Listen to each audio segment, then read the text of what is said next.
The 40-man deadline has come and passed, and now we finally have the list of players, of prospects, Jack, who have not been protected and now are subject to the Rule 5 draft. We've been waiting for this, so now it's really fun. We're going to highlight each of those names, make the case as to why they could be selected or why they may not, and leave it up to you to whether you think they will be picked after all. I'm Aram Layton. He's Jack McMullen. It's the call-up, and Jack, as always, there's more names that we probably are intrigued in than who are going to get selected, but that doesn't mean that they're all not going to be considered, right? There's a lot of teams that maybe up to the 11th hour consider some of these guys and then decide, we'll keep the roster spot. That said, there's quite a few guys that are worth the consideration here.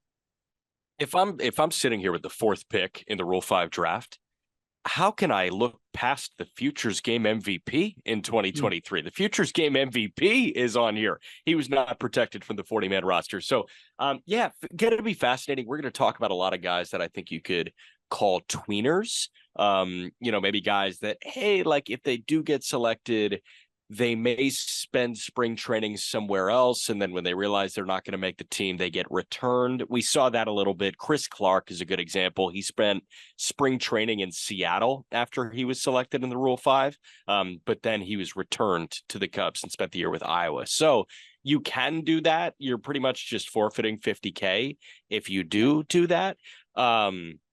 But, we'll see what happens with these guys. I think there are a couple hitters that are possible. This will be an arm-heavy Rule 5, but if I were to set the over-under at 7.5 guys selected in the Major League phase of the Rule 5 draft, are you taking the over or the under? You said 7? That's 7.5, yeah. That's a really good over-under. I would lean over, but slightly, because if you ask me what my number would be, it'd be 8 or 9. That's just generally, I think it'll be 1 or 2 bats. And realistically, there's just always going to be bats that you could justify being taken, but you're looking at the bat in a vacuum and you're saying, oh yeah, I mean, that guy's worthy of a roster spot, but that doesn't mean that the roster spot's available, right? You can canvas around the big league active rosters, and all of a sudden you're like, ooh, are you taking him over this veteran or him over this guy? And that's what I think when we get into it and break into it, that's where the Marlins felt like they have a decent chance with Troy Johnson maybe not getting selected, because first base, you look around the league, most teams are kind of set in that regard, either with a veteran or with a prospect of similar intrigue to Johnson. Right. So they're kind of just playing their chances there. We're going to get into that because I still think it was silly based on the Marlins roster situation. But it generally always is arm heavy, easier to stash those guys, easier to, ease them into their roles, which is important here. You look at a Mason Angler, right, who got picked last year by the Tigers. That's somebody that didn't have a great year, but he can build into something solid. You're a rebuilding team. Who cares if he has a 5 ERA out of the bullpen as you're trying to build him up? When you're rebuilding, it doesn't really matter. So identifying those players that you think you can continue to develop at the big league level, but is there someone this year that could make that insane Akil Baddoo leap? That's another conversation too. We saw it happen once. We haven't really seen a team do it since, and there's a chance that could happen this year if someone wants to roll the dice. So the third option here when it comes to a Rule 5 selection is acquiring them, putting them on your 40-man roster, and then trading them for something. Yeah. And that's what happened with Blake Sabol, who was taken by the Reds in the Rule 5 last year. He ended up being traded to San Francisco, and he had an excellent rookie season with San Francisco. Another guy was kind of a stalwart in the Tampa bullpen, and especially moving forward, Kevin Kelly, whose really weird arm slot just spins a sweeper like nobody's business.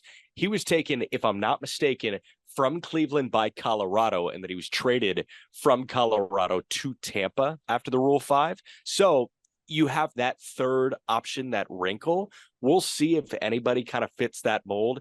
To be totally honest, I don't know if I see a Blake Sabol in here. I don't know if I see a Kevin Kelly in here. Although I think if we are going to get an impact big leaguer in 2024, it's going to come on the hill with one of, maybe 2-3 guys that we have ID'd. Without a doubt. And just a couple other names, just from last year that still have some intrigue, right? That may have been successful picks. Ryan Noda, he's a 2-win player last year, put up a 124 WRC plus with the Oakland A's. He was the number 2 pick out of the Dodgers org. That's a successful pick here. We've talked about how rare it is for Rule 5 picks being, decent big leaguers in the past. It's becoming more and more common with the litany of talent. And we've talked about kind of the backlog with the 2020 cancellation as well. Nick Enright, I thought would have been a good option for the Marlins. And I thought that was a candidate, of course, unfortunately was diagnosed with cancer. And I think has been doing well and should be back on the mound. And hopefully we'll get an opportunity to break in back now with the Guardians this coming year. But there's a handful of pretty interesting arms that I think got good looks. And even the Thad Ward, he didn't throw well at all. He was one of the worst qualified arms in baseball. But the Nationals take him number 1. I just saw him in the AFL. He looked much improved, and they didn't give him back because they're rebuilding and they're willing to wait it out. And I think there's some players here that for some teams could be worth waiting it out. So that's exactly what we're going to jump into here.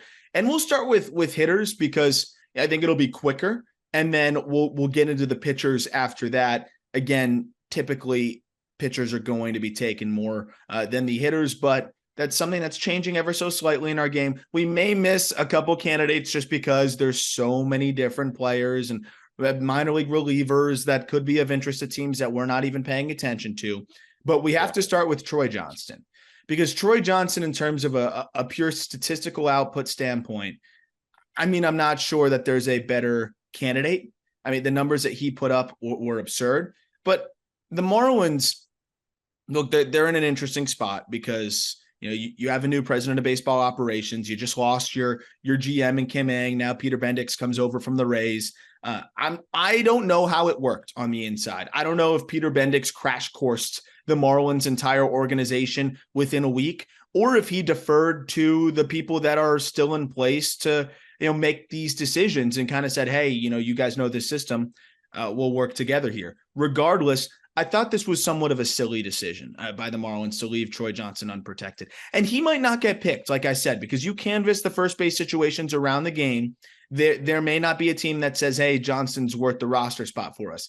I still don't think that means that it was worth it for the Marlins to not protect him.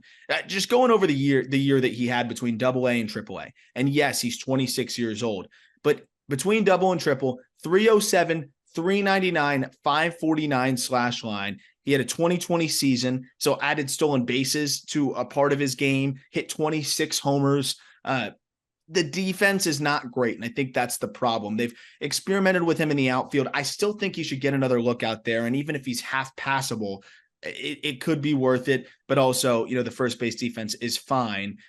The comparison is Ryan Noda here, and I think it's somewhat similar in a lot of ways, and that's why I think a team like the A's adjacent or some team in that kind of situation could take him. I'll get to the Marlins roster situation in a second, but how surprised were you that Johnson didn't get selected or didn't get added to the 40-man here? Because when you see the 122 or 123 WRC plus in AAA as well, it's really hard to justify a team that is so thin with hitting in the organization not protecting this guy, even if they don't see an immediate path to the opening day roster for him. Yeah, I was shocked, and this fully debunks the idea that baseball is a true meritocracy. And for the most part, it is a meritocracy. If you play well, you will get a shot at the big league level. If you play well at the big league level, you will stay at the big league level. But this guy, he was an all MILB candidate this year. You mentioned the slash line. Couple of layers to that. You mentioned he was a 2020 guy. He stole 24 bags in 26 attempts. He was a high efficiency base stealer. The other thing that jumps out to me, 83 games in AA Pensacola. First 70 were with that TAC baseball in the Southern League. And then he goes to AAA. And this guy ran a K rate on the year under 20%, combined double and AAA.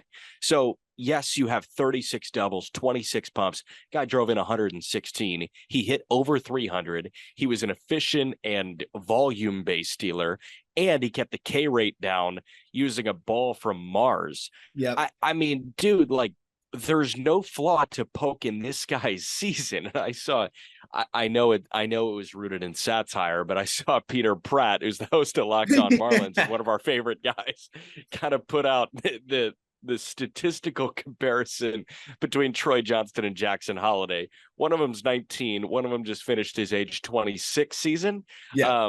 So there's the big difference. No, but however, there's something to be said about those stats in the upper levels of the minor leagues being very similar. Yeah, I mean, yeah, he is so good at the Twitter thing, man. He's Peter so Pratt. good. He knows what he was doing there. But the point does stand in the fact that like he did have one of the better minor league seasons last year. And I've put out some numbers in terms of like, players with at least 20 home runs, 20 doubles, 20 stolen bases, and a K rate below 25%.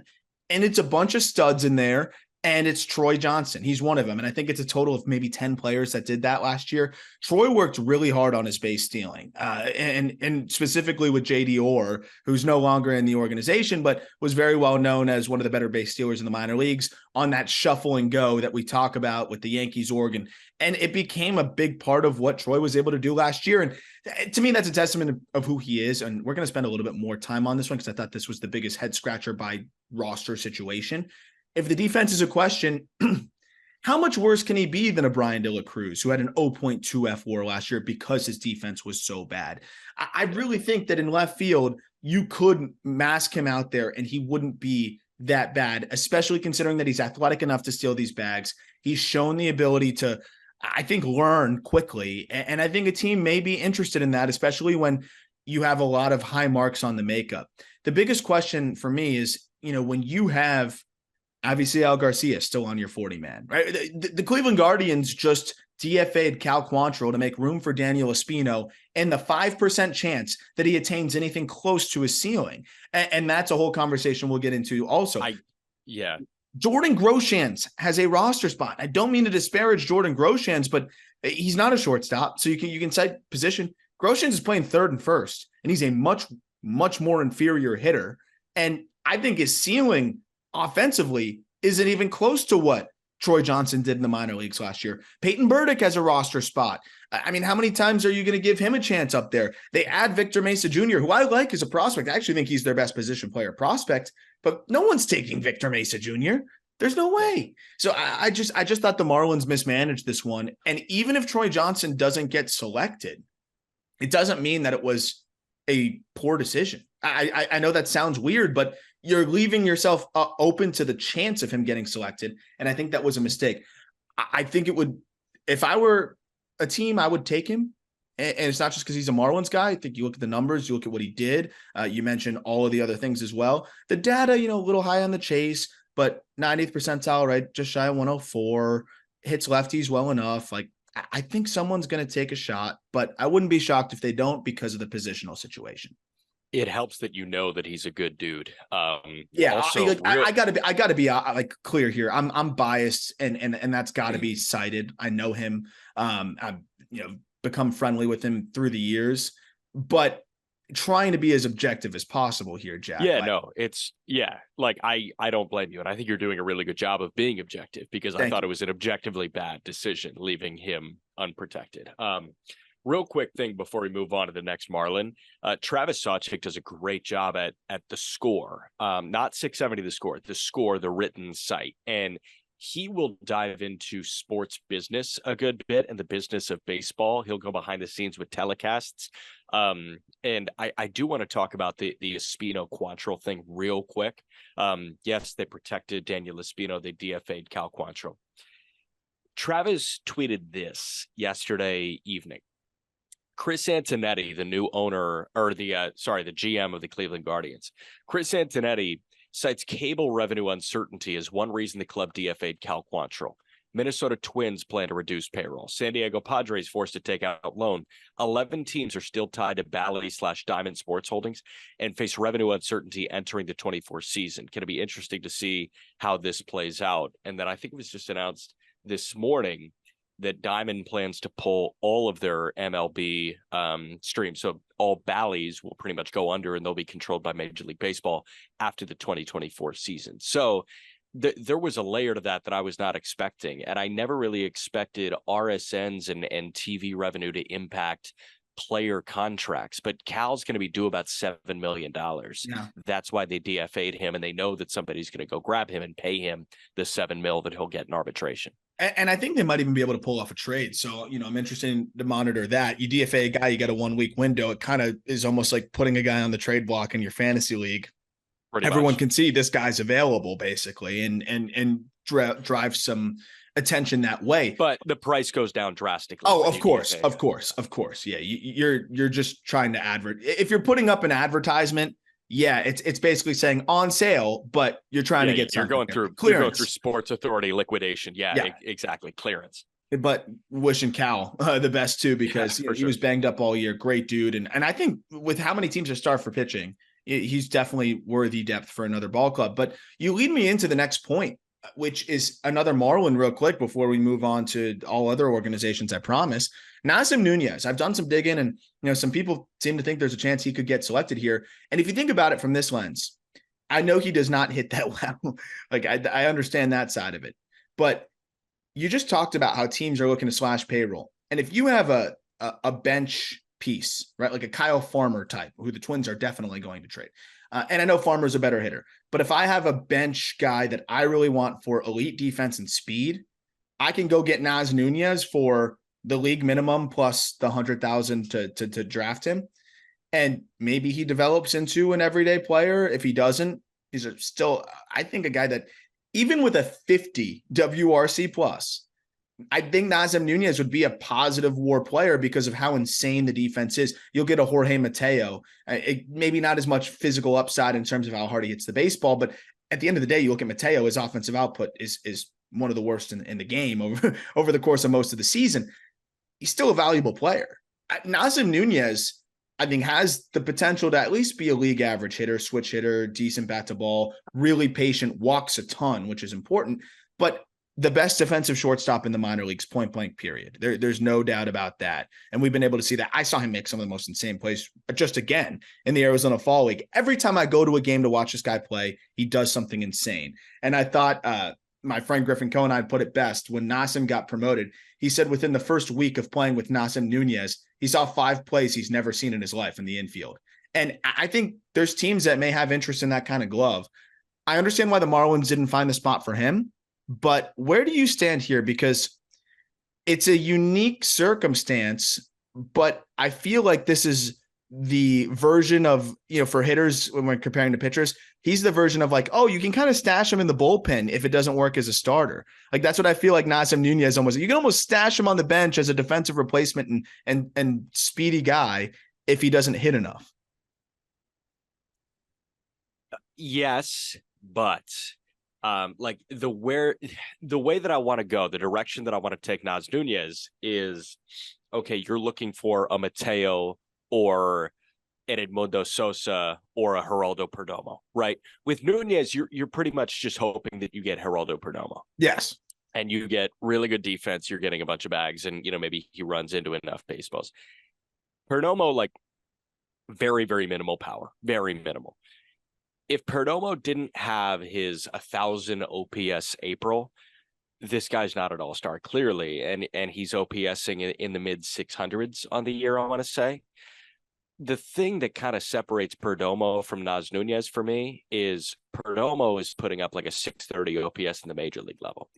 Nunez put up a 630 OPS in AA, and his career minor league OPS is 640.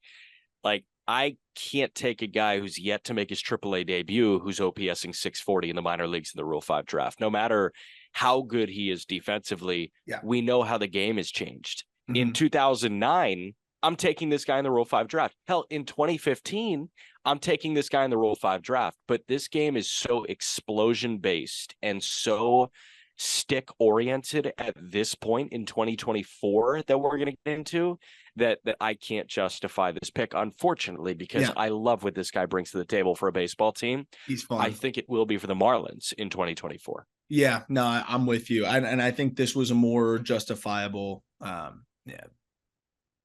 decision to leave him off. Omission. Yeah, omission would be the word I was looking for. But even the OPS in the Arizona Fall League, take a gander, like take a guess. Actually, 653. Yeah, Right. It's 653. yeah, I'm not even gonna 650 let in you the league guess. games. You would have nailed it because it's the same thing every year.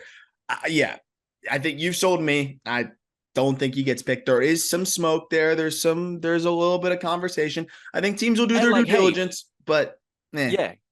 And hey, 52 bags and 59 attempts with Gold Glove level defense is like certainly enticing, but you got to slug over 300, and this guy has a career minor league slug of 286, which is just kind of hard to wrap my head around. yeah, not gonna fly. But a guy that can slug a little bit more is Devin Mann, and I know that you were surprised to see Devin Mann left off of the Royals 40 man, Yeah. because he can play multiple spots. They acquired him from the Dodgers, and I think that the struggles of Devin Mann in his transition to Kansas City, I should say Omaha, maybe left them with a bad taste in their mouth because of. But we've talked about it. Like we were just talking about underrated free agents and underrated just upper minors guys when we highlighted Devin Mann. He went from the PCL to what is it, the International League, like there's some mental aspects of that as well. Like the balls you're hitting in the air aren't carrying as much. Maybe you try to do a little bit too much. Maybe you're trying to, be something else now as a hitter. You're also trying to make an impression with your new team that you actually have a chance to break into at the big league level, right? When you're with the Dodgers, you kind of know that, hey, I'm in the PCL, I'm going to hit well, and I'm probably not going to get a chance at the big league level unless there's an emergency. You get to Kansas City, they trade for you. If you hit well, you could get a big league opportunity, and you're hitting in a less hitter-friendly environment. So just to show the splits here, 89 games in the PCL prior to the trade. This is with the Dodgers organization. 307, 402, 541. And I mean, that'll absolutely play. I don't know what that WRC plus is for the PCL, but I know that the league average OPS in the PCL ain't over 900. So 943 OPS will play. He goes to Omaha, and in 37 games there in the International League with the Royals affiliate, 199, 354, 405. That's a 758 OPS. I actually think by the average numbers in the International League, that is probably close to league average, if not a tick above. I think it was a tick below this year. OPS was insanely heightened with the ABS. Yeah, OBP skyrocketed, so OPS bumped too. I'll pull up Fangraphs as we talk, but regardless, I mean, you take the course of the season, you got an 890 OPS, you got 20 home runs, you get the ability to play all over the diamond. At a high level, maybe not, but he can pass by at several different spots. 26 years old. I haven't broken down the Royals 40-man situation, but I'd imagine that it's not that hard to find room for him. And before I kick it to you, 127 WRC plus in the PCL, 95 WRC plus in the International League. Good call, but it's not like that's some atrocious figure there as he endures this new organization and this big change for the first time in his career. By the way, he was with the Dodgers since 2018. Yeah, and he also is getting a little bit closer to home. He's from Southern Indiana. He went to Louisville, and then he was back. But I will say, to kind of play devil's advocate on the new surroundings, hard to get acclimated. Werner Park, which is where Omaha plays in Papillion, which is a suburb of Omaha. Did you know Omaha had suburbs? It is, yeah, exactly. It is one of the more hitter-friendly ballparks in the International League. So that's kind of a hard one. And the 199 is a hard pill to swallow. But the fact that he hit below the Mendoza line and was still OBPing 350 plus is pretty impressive. So he certainly counteracted, a cold stretch with some walks. I've got the 40-man pulled up right now. And the guys that he was trying to displace, it's kind of tough to find space for him. Michael Garcia makes more sense. Yeah, no, right? He's a better player. Nick Lofton makes more sense. Massey, Vinny, Nick Prado, Samad Taylor, Bobby Witt. I don't see space there. You go to the outfield. Dairon Blanco stole 1 billion bases this year. He's older, but don't care. Tyler Gentry, he's got the prospect pedigree. He's a better player. Diego Hernandez, I don't know. Isbell, I don't know. MJ Melendez, Olivares, Nelson Velasquez, Drew Waters. I think the guys that you would displace on this 40-man are probably Diego Hernandez and Olivares. But even then, I'm not sure if you need to do it. Yeah, that's a good point. It's kind of tough to sell me on it, because Devin Mann is like my dream shuttle back and forth guy. Like, I don't want to use the term quad A because it's naturally negative, but like there's always one guy every year where if you could name a nonstop flight from that AAA affiliate to the big league affiliate, it's like, that commemorative one. Like for the White Sox, the flight from Charlotte to O'Hare was always just the Danny Mendick flight. Like Yeah. that's how it was. And I And think those the guys are Devin valuable. the super valuable because, hey, guy goes down, he's up the next day, wherever it is. So I think the flight from Omaha to Kansas City, I think that's actually a drive. Yeah. But that highway should be the Devin Man Highway Yeah. in 2024. I don't know if that guy is 40-man worthy right now, but if somebody hops on the 60 on April 5th, who's getting added to the 40. Yeah. And I think there's no doubt about that. A couple of just figures there is you look at the power output. I think that was a big part of it in terms of, is that going to translate at the big league level? And I think it's fair to wonder if it will. 90th percentile of 102. That's you can look at the PCL and say, okay, maybe he was benefiting power wise there. And then you mentioned Omaha being a hitter friendly environment. He hit 6 more there. He's a guy that hits the ball in the air consistently, and that helps, but that's also going to help you reap the rewards of hitter friendly environments. So yes, runs a really low chase rate, like fringe average contact rates. You look across the board and it's like, okay, how is this going to work as a solid big league player? And it's a question. So I think it's understandable why they left him off. But this is one of those guys, if you have the space, no brainer, you add him, but you're not going to displace a guy that's shown some success in the big leagues at some points for Devin Mann, because you're kind of hoping that that's exactly what he's going to do, is show some success at the big leagues at some point. If that's kind of what it seems like is the best case scenario for him, like you said, is that quadruple A type of player.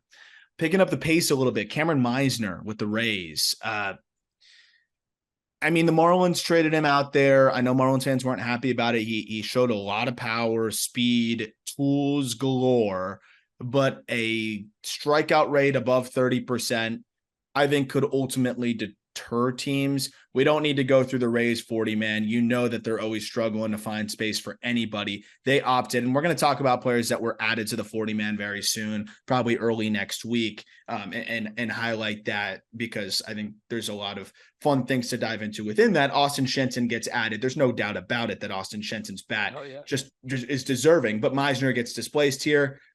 Could a team take a chance, Jack? Like 6'4", 230 pounds, plus runner, hits the living crap out of the ball, and can play all 3 outfield spots. He still was productive last year, despite the 36% K rate. I say no because of literally the 36% K rate, but tools galore. If you want the best version of Sam Hilliard on your roster, and you think that there's space on the 26-man roster, then I would take Cam Meisner in the Rule 5 draft. Problem is, I don't think Sam Hilliard's a big leaguer in this version, right? Especially not in Atlanta, where he was last year, like he spent the year in Gwinnett. I don't think Meisner gets picked because it feels like every organization has a Sam Hilliard adjacent, and he just happens to be Tampa's Sam Hilliard adjacent, where he's got juice, he's got, speed, he's got defense. You just got to hit the ball more than 70% of the time. Yeah, no, and I think he goes unselected, and the Rays have some depth there in AAA still. Guy that was previously with the Rays got shipped over to Seattle, and if I have this correctly, they didn't add him to the 40, so they literally traded for him just to have the chance of him not getting selected in the Rule 5. Do I have that right? Blake Hunt? I think so. Yeah. There could be some weird contract issue that we don't know the answer to. I'm assuming that that's why the return was so minimal, right? You have somebody that that really you feel like has a decent chance to get picked in the Rule 5, but at the same time, like could not. And they gave up a lower level catching prospect and ultimately said, hey, we'll hope he doesn't get selected. But Blake Hunt, depending on the situation, if we're missing something on it, I don't know. I think Hunt could be a candidate just because he's a good backup catcher. So I'm interested by the whole dynamic here. Hunt really made a lot of big strides offensively last year. He improved, I think, in just about every department you wanted to see. And I think is a pretty safe bet as a backup catcher. So that's why I'm like confused about this whole dynamic and how this all works, because if Seattle just traded for him, why wouldn't you add him to the 40? Did they just trade for him to not basically just to have the chance of him not getting selected? I'm assuming, yeah. And if they get 100K, they get 100K. I think that's the way they went at it. But Hunt could get picked here, which would make that a really interesting couple months if we're not missing something contractually here. Here's a thought exercise that I think we could actually do because we're freaking losers. If I were to put together a big board of the top 60 catchers in baseball, pro, minor league, do you think Blake Hunt's a top 60 catcher? Yeah, I think so. I do think then so. He gets picked. I don't know if he is. The offensive limitations make me think he could be in like the 65 to 70 range, and that way he doesn't get picked. It's interesting. I think the Mariners are agreeing with you, and that's why they were willing to take this chance. Again, assuming that we're not missing something that is not at hand here. A guy that my niche takeaway, real quick. My niche takeaway is like this guy is either I don't know, back end of the second string catchers or front end of the third string catchers. Fair. And I think that they have a good third catcher. Yeah. But I think the offensive improvements he made, cut the chase, improve the contact rates, put up a pretty good offensive season at the upper levels. I will say cutting the chase was pretty easy in AAA this year. yeah, which is definitely a good point. That said, Blaine Crim of the Rangers. Yeah. This might be, and this is another reason why I think the Marlins may have felt like they could get away with Johnson, because I think you could make the Blaine Crim case as maybe the most intriguing bat. We just talked about him as an underrated upper minors guy with the Rangers, and another 26-year-old, but monster power, had a really solid year overall in the upper minors. I think has a little bit more defensive value at first base, but again, it's just first base. He's playing in the Winter League right now, and I'm just looking at the batted ball data, and it's strong. It's really strong. Obviously playing in some hitter-friendly environments, so you got to look at the back-end data. 90th percentile of 106, zone contact rate at 83%, running normal chase rates. This is a dude if I need offense, I'm looking at, because when the numbers are backed by some strong batted ball data, struck out at less than 20% of the time this year, walked at a 12% clip, I'm definitely intrigued by Crim. Rangers just didn't have the room. I'm going to say he gets picked. I think Crim gets picked. Huh. I could see it. Like an 890. Yeah, I could see it. I think Johnston gets picked before Crim. Wow. Mm-hmm. I think I'd go Crim. I really do. Okay. I think that the underlying data is just a little bit more impactful. You got almost a 10% difference in the chase rate. You've got 3 ticks in the 90th percentile, and then you've got contact rates that are comparable.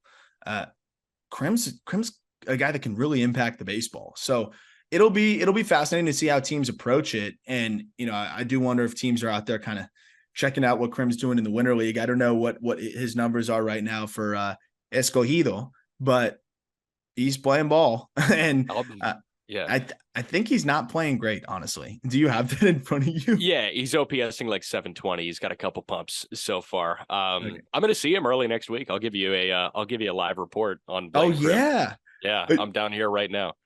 Oh yeah, I forgot that you're there right now. Yeah. That's awesome. But yeah, give me the report on Blaine Crim. That said, that is probably the best underlying batted ball data. I think of any bat that we're going to talk about here in the Rule 5. Got you. Okay. Yeah. See, I don't have that information. So tough for me, but I see a first baseman hit 310 and have 26 homers and 24 bags, and I might just take that guy instead. That's very fair. That's very, very fair. Next up, we jump to Carlos De La Cruz of the Phillies. Really big year in Double-A. Big dude. You think he's 6'6", 6'7"? We'll keep this one quick because I just know people are going to ask about him. No, I just don't think it happens. Really good year. I just think he gets picked apart by upper level pitching, or AAA big league pitching, I should say, with the length to his swing. I'm impressed by the improvements that he's made. But if I'm taking a chance on a guy that I don't know if they're going to hit enough, I'd rather look at a Grant McCray. I don't know if you have anything to add on De La Cruz, or we could segue right into Grant McCray. Nothing. I unfortunately didn't get my fix of the Reading fighting Phils much this year. No, especially with no Andy Painter and just no interest from me. Like the occasional Abel. Yeah, like if you're making the leap, Grant McCray's got more intrigue, right? Because we just talked about him when we broke down the Giants system. And yes, he performed slightly above average from an offensive perspective in high A. But we talked about Akil Baddoo, crazy athlete, guy that was hurt and then had minimal experience above low A, I think. And we saw the Tigers take a chance. It worked for a little bit. I don't think the Tigers would ever say that it wasn't worth the $100,000 because it was worth it. It was 100% worth it. He gave them plenty of production and still is in their system now. So it was worth it. McCray, 52 bags, if I'm remembering off the dome correctly, I believe on 59 tries, but also an elite defender in center field. So you've got a fourth outfielder here with plus speed. You mentioned like how it's harder to pallet for a Naz Nunez. It might be easier to pallet for a Grant McCray who can run into some homers, who is putting up above average offensive numbers at least. Yes, he's going to strike out, but fourth outfielder with a little bit of juice, elite speed, and can play a high level center field. I think it's a leap of faith. I don't think anyone does it, but I could understand a front office having the conversation about it if you don't have much outfield depth because of the way he can go get it out there defensively. Grant McCray had how many bags and how many attempts? I had 52 on 59 attempts. Such a loser. 52 on 62 attempts. Fuck. All right. That's ridiculous. Your party trick is just absolutely busted at this point. Like the whiff is high. The K rate is high. You made the direct comp to Trent Grisham and you never make comps. So I know that's a very direct comparison. Yeah. And I will tell you, Trent Grisham has a job on 30 out of 30 Major League Baseball teams. The frustration is there because he's an everyday player that for some reason San Diego occasionally just shoves to the top of the order. And I think for a team that is trying to win the World Series with a massive payroll, Trent Grisham is a source of frustration. But look at Trent Grisham in a vacuum, and you will find out that that guy has value on all 30 Major League Baseball teams. So many teams would slap him in a platoon role in center field, and every other team would slap him on the bench and have him be a revolving fourth outfielder. Yeah. Is McCray there yet? Probably not. Is a team willing to roll the dice? In a given situation, maybe. Does he have a spot in the Miami Marlins bench fold? I don't know. That's my kind of thing. With the Jazz move to center, probably not. But man, I don't know. I'm trying to think of just a brutal center field situation. He can probably alleviate some of that work. There's got to be one out there where it's it's worth a flyer. And similar to the Baddoo situation with the Tigers, right? They had nothing to lose. Why not throw him out there? And McCray's finished to the season, putting up an 843 OPS over his last 50 games, may leave some teams feeling pretty decent. And also father was a big leaguer, has the bloodlines, high end makeup, can make that big jump. I think it's a big jump. I don't think he gets picked, but it is worth considering. Jumping into the arms, it's going to be rapid fire. And yes, we're going to spend a little bit more time on the guys that we're more interested in. So we'll go a little bit longer on Tanner Burns and then probably not that much time on other guys. I just talked about CJ Van Eyck on the last episode, which was audio only for those watching on YouTube. So we don't have to spend too much time on him. Tanner Burns is got to be one of the top targets here with the Cleveland Guardians. He's left unprotected here. We talked about the Guardians are perpetually in a 40-man crunch, and Burns started to be used as a reliever at the end of the year. I don't know if that was to preserve his innings, if that was, I don't know what was at hand there, but for whatever reason, they had him coming out of the bullpen a little bit. Regardless, he was solid as a starter. He was solid out of the pen when they used him that way. And he put up another really solid season on the bump. It's just one of those situations where a Tanner Burns to the Guardians is not as valuable as a Tanner Burns to just about anybody else because the Guardians build a litany of starting pitching depth. Yeah, so Tanner Burns this year, just want to give you a glimpse into what he did. 60 and a third innings as a starting pitcher, 14 starts. He had a 3.13 ERA. Opponents hit 214 against him. He had 55 punch outs and 30 walks in 60 and a third. So the walk number creeped up. Then he made the move to the pen, 15 appearances out of the bullpen, 26 and a third innings, 8 earned runs. It's a 2.73 ERA, 31 punch outs, 11 walks in 26 and a third. Opponents hit 222 against him. Those are good numbers.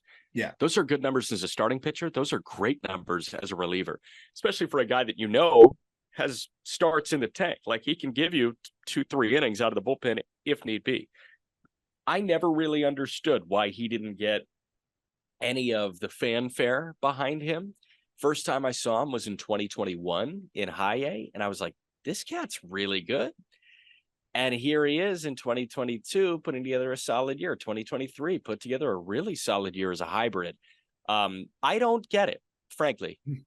Maybe they already have another Tanner B, and like they realized, hey, can't have 2 Tanner B's. Big league staff can't have 2 Tanner B's, even though you can call one Bibee and one Burns. That's I guess the most sound reasoning I have for leaving Tanner Burns unprotected, and I think he should probably be the number 1 overall pick in this thing. Yep, we talked about that when we were talking about underrated upper minors guys. Is a crossover here again, a little bit of overlap. Was like, this would be my 1-1 pick, I think, in the Rule 5. And you mentioned it because this is another perfect player here where if he's not ready to start, all right, throw him in the pen. That slider's nasty. And he can clearly do it. Like, he did it well. And so I'm saying there's a chance he might be better as a reliever. Okay, well, you just snagged one here, for very cheap. And he can be a pretty darn good one, as you mentioned with the numbers, but also someone that even if he's not a rotation piece, you can stretch out, you can use as a swing man. And that slider alone, I think, is a big league weapon for him. So ceiling might be a little bit capped, given that he operates in the low 90s and is kind of missing that third pitch that he can really rely on. But I think a team can see him as a high probability middle relief guy, and with the chance of potentially being a starter. So Burns should be one of the first selections in this Rule 5. Another name is Shane Drohan that I think a lot of people are buzzing about with the Boston Red Sox, just because he comes with some balance of upper minor success, but I thought kind of limped to the finish line in AAA. I don't love the stuff from Drohan. He's been inconsistent. He's a lefty with some deception, and I think that's enough for a team to have some interest. We see guys like this get taken in the Rule 5 all the time. But I think there's a reason why the Red Sox left Drohan unprotected here. And it's just, he's kind of a one-trick pony. He's got the change up. That's pretty much the only pitch that was consistently getting outs for him. Another low 90s fastball guy, meh command. He walked 13 per 9. He might get picked because he's a 6'3" lefty with some upper minor success, but I understand why the Red Sox didn't protect Drohan. I understand it as well. I will say, and kind of same thing with Burns, I'll echo it for Drohan.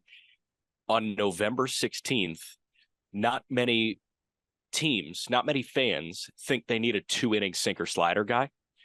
But in June, you're begging for a 2 to 3 inning sinker slider guy. And that's what Drohan can be. And I don't think it's sinker slider exactly with Drohan, but he can be a 2-3 inning reliever with low 90 stuff and just like kind of get you through it. I don't think he gets picked because the command is way more of an issue than it was for Burns. I think you said 15 per 9. I think it was 5 per 9, right? It wasn't 15 walks per 9. Oh, that's it. That's a 13% walk rate. That's 13%. Okay, I thought you said 13 per 9. I might have said 13 per 9. I could have easily said that. I don't know what my brain is at this point. We've been flying around a lot. I mentioned that we were just coming from Kentucky, and now I'm in Chicago. You're in the Dominican Republic, but no, if I said 13 per 9, that is my mistake. 13% walk rate though. Regardless, 13 per 9 is what I would do out there. But 13% walk rate, you're struggling though. Like that's a tough. There's nothing worse than drafting a guy in the Rule 5. You put him into the big leagues where the zone's even tighter, and you can't throw a strike. Like you can't stash those guys. You can't do anything with those guys. No, I've got faith in you exceeding 13 per 9. I certainly have faith in our partnerships guy, Colby Olson, doing better than 13 walks per 9. He works hard at it. He works hard. JT Ginn, Oakland A's. You put him on the sheet. Do we need to talk about JT Ginn? I don't think so. He is a a possibility, I guess, at the tail end if you want a 7th starter on your team. Is there any intrigue left for JT Ginn? Like, I would say maybe just because of this story you have here, right? Which is a lot of intrigue previously. Injuries have derailed him, came back at the end of the year and then got hurt again. So it depends on how he looks. He did look decent in spots when he came back from the injury. I'm gonna say too many red flags injury wise, not enough success to feel like any team's gonna take in here. Next up is one of the more fun names to say, and a guy that I saw out in the Arizona Fall League, Anthony Hoopy Tuionetoa. Did I do that right? Anthony Sure. Hoopy Tuionetoa. Yeah, we'll say you did it right. What's the what is it, Mr. Broadcaster? Can you? I have no idea, Oh, dude. dang. I don't know. Okay, well then we'll go. We'll go with. I thought you had it like in your bag. I thought you had it like ready to go. No, like if I had to guess, Tuionetoa, Oh, that Hoopy is so much. Tuionetoa. See, that is so much better than what I said. But like, I don't know if that's right. It's probably not. Oh, it definitely is. That was a lot better. Okay, well, regardless, I could see him getting picked just because the stuff is so loud. I don't know if you have his numbers in front of you, and I know that it's short spurts. This is a relief piece, no doubt, but fastball sits 96. Curveball is a hammer, and he mixes in a changeup every once in a while that flashes decent, but it's mostly fastball, curveball here. And opponents hit a $192 against him this year if you add in the Arizona Fall League. And lively stuff out of the bullpen, fun name. I could see it. Yeah, he threw so sparingly, 24 and a third during the minor league season, 19 hits against him, an ERA under 3, 8 earned in 24 and a third, 25 punched out, 7 walks. But then in surprise with the Saguaros, 9 2/3, 4 hits, no runs. So left with a perfect ERA, 10 Ks, 3 walks in 9 2/3, and again, just 4 hits against him. So, yeah, interesting to say the least. This is a name I think, again, Rangers casualty, really good 40-man roster. It's just one of those situations. Was hurt late start to the year, but in the AFL may have shown enough for a team to have interest. CJ Van Eyck's a name that's had some buzz with the Blue Jays because he's been injured, came back second half of the season, and I thought showed some good things and then showed some good things in the AFL. Another player that former second round pick out of Florida State, 2020 draft, I think had the Tommy John, then had some complications afterwards, but came back, showed some good things at times out of the rotation. But I think what makes CJ Van Eyck a potential pick for me is that he came out of the pen more, especially in the AFL, and looked sharp out of the pen. And everything played up. Fastball ticked up a bit more. This slider was playing up. He has this hard cutter. And all of a sudden I'm like, okay, I can kind of see this working out of a pen. So Van Eyck has the prospect intrigue, has just been hurt. It was almost 800 days. I just talked about him on the last episode, almost 800 days between outings. I think he really improved his stock in the AFL by just showing that, hey, the stuff's still there. And I think that's really encouraging because the fastball was previously sitting 92, 93. In relief, he was sitting 95, 96. It's a guy that might be worth a shot. That's so hard to fathom. That's over 2 years between outings. For a minor leaguer, like that's so hard to fathom.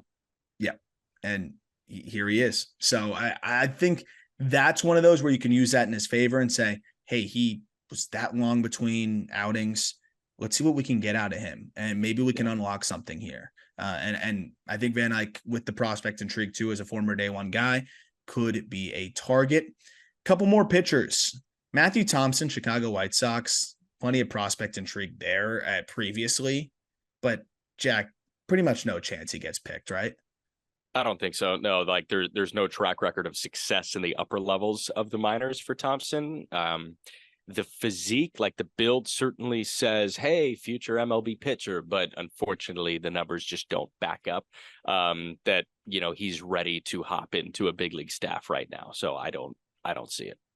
Another name is Troy Watson. Troy Watson, a reliever mostly, if I'm not mistaken. Yeah, mostly just almost completely worked as a reliever out of AAA for Toronto. Watson, 26 years old, but has some intriguing stuff. Nasty changeup, fastball that can get up to 99. Which anytime you got a fastball that can get up to 99, I think teams are going to be intrigued. Good slider as well in the upper 80s. This is a guy that you're putting right into your bullpen. There's command issues, 13% walk rate, but again, he runs it up to 99. There could be a team with some interest in Troy Watson. Yeah, I 100%, man. Like my go-to with guys that, are in bullpens, if they're Rule 5 eligible, yes, like they're gone. Just take them. Relievers are so easy, right? In like terms of Rule 5 selection. Especially if you really believe in the stuff and what they've got going there. Coleman Crow probably won't get selected with the Mets, even though I think there's an off chance just because of how solid the stuff can be. Really good fastball from a low release point, high carry, gets a ton of whiff on that. He was reaping the rewards of that tack ball in Double-A before getting hurt, then gets traded from the Angels over to the Mets, I think in that Eduardo Escobar trade. But he punched out 12 in 6 innings and then had another outing of 7 innings, 6 Ks, 2 runs, and then got hurt. And that was in May. And then we didn't see him since. So it'd be a leap injury wise, but this is a good arm. It's a very talented arm that a team could try to take a flyer on and stash on the IL if he's still hurt. Yeah, I think maybe you're hoping that he's the guy that sends people back to the dugout scratching their head. It's like, it's not almost like poor man's Joe Ryan, but like, hey, like this isn't that good of a fastball. Why am I swinging and missing? He just kind of screams that. I don't think the Mets said they're in what assessment of assets. Like they're in a reorganization. They didn't use rebuild. I don't remember the exact word that they used when it came to 2024, but if you're not rebuilding, I don't think Coleman Crow is, on your roster. He might be on others. I don't know if he is. We'll see. Yeah, I think the injury may end up putting teams off just enough. Any other names? We got a few more here, like on the dock, but I didn't know if there was any that you specifically wanted to talk about, like Justin Jarvis with the Brewers. I just don't think he's going to have much intrigue. Cole Franklin with the Cubs, like I just don't really see it. I didn't know much about Tyler Owens, right-handed reliever for the Braves, but he's a reliever that can run it up to 98, 99 miles an hour. So if you've got a reliever throwing 99, I assume that he can factor into some sort of big league bullpen that isn't in Atlanta. So they've got enough relievers there. I don't know what you have on Tyler Owens, but that's the only other name that kind of jumps to my mind. He's 5'9", low release point heater that sits 95 up to 99. Yeah, this could be one of those relievers where people are like, who? And then he ends up looking pretty good out of the pen. He goes slider cutter too. Slider played pretty well, 6'8", 80 OPS against, and then the cutter was just nasty for him this year. Yeah, Tyler Owens, how about that name? 22 years old too. He might be gone. Cool. Why not? Why not? There's your reliever. Just do it. I mean, Waldrop's going to be their setup guy this year anyway, so we're good. Last name, I think, is Ian Bedell, because I saw some surprised about that. I don't know if you have his numbers in front of you right now, but Cardinals prospect, another team that's just got a lot of talent on the 40, 24 years old. The stuff's pretty solid. It's a decent 3-pitch mix, fastball, slider, change. Fastballs, mostly 93, 94, with some decent shape to it. Sliders, an above average pitch. Changeup is kind of fringy, but 6'3", 200-pound righty, solid arm. Didn't pitch above high A. I think that's ultimately going to keep teams, deterred. But you never know in today's game. If they see something there, they think they can unlock it. Maybe. I think Bedell will be just fine and he'll still be a Cardinal. But I saw some Cardinals fans surprised and upset. I think he's going to be fine. I think they were probably surprised because, he is like, I think Pipeline has him as a top 15 Cardinals prospect.